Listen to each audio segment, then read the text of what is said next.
नागपूरला मुख्यमंत्र्यांचं home ground, मग काय बोललं तर ते नागपूर बदनाम होतं असं परत सुरू होतं.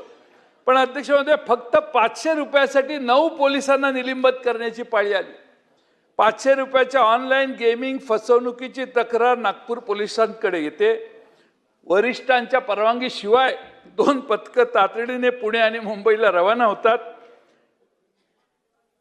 पुण्यात गेलेल्या पथकाला अचानक चुकून 250 कोटीचं क्रिकेट बेटिंगचं रॅकेट हातात येतं. मुख्य बुकी पोलिसांच्या हाती लागतो. पोलीस अधिकारी आणि कर्मचारी कोट्यावधी रुपयाच्या बदल्यात त्या बुकीसोबत तडजोड करून त्याला सोडून देतात आणि नागपुरात परतल्यानंतर या बेकायदेशीर पैशाच्या वाटणीवरून याच पोलिसांची, जे गेलेले होते त्यांची वादावादी होते. हा गैरप्रकार पोलीस आयुक्तांना कळतो आणि मग पोलीस आयुक्त 9 पोलीस कर्मचाऱ्यांना तातडीनं निलंबित करतात 500 रुपयासाठी. अध्यक्ष महोदय, आणि म्हणून अध्यक्ष महोदय,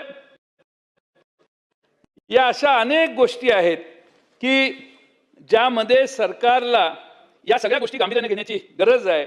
माझी माननीय मुख्यमंत्री महोदयांना विनंती आहे की या गुन्ह्यात सहभागी असलेल्या पोलिसांवर तात्काळ कारवाई करायला पाहिजे. पण आता कुंपण शेत खाते असं आता लोक म्हणायला लागले आहेत.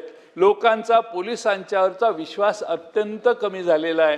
पोलीस स्टेशनला गेल्यावर केस घेत नाहीत, सेटल करायचा स्वतःच प्रयत्न करतात. इतके